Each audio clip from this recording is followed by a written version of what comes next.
Ibyo nabikorera mu mbuga za Kiswahili Full Gospel Church eri kushangwa Rugazi omurimbara City South.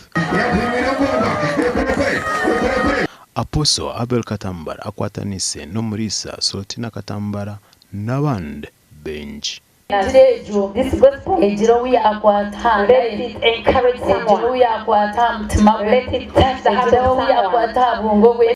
Apostle Abel Katambara nagirango iwe wena ebikushobera omwaka 2023 obunobwire okwihaho amaisho.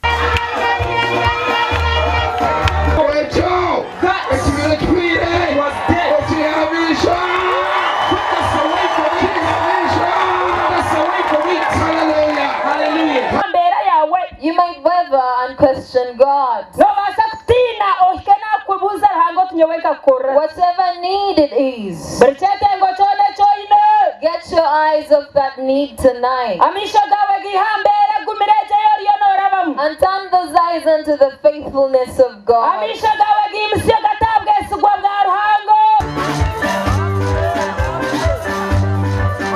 Obujurizi omwanya ogo buhirwe hanga kuyankora cyo kutangaza natungo muwezi omushore bwanje stane yagira itima yatamu kutabangure bintu konka stane obwe kutamu Yesu yabavu no kumuyemerira mu izina rya Yesu. Jamani, haleluya, amen. Stane kito mushija bwanje nge stane byanga gukora.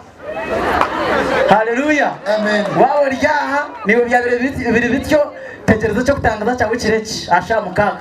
Yes. Esa simwe. Amen. Kazomero za rahanga Pastor Sotina Katambara ya no yashabire. Bature bikondo byagarukaho ibintu byagaruka byatere. Ubu barukwira kwikasha mukaga habiraho ishara yo komoroka. Ibakutegere, ibakufuhira, ibakusindikira, ibakohereza, ibakufuhira, ibakwetizina bakakusindikira, ibakwete abarisa abanda bekiro mu mwanyugo ogwa Kiswahili Full Gospel Church habe harimo Bishop Rodoviko Bargahare Ulgire Lubare Full Gospel Church Mosi Jackson n'abandi benji.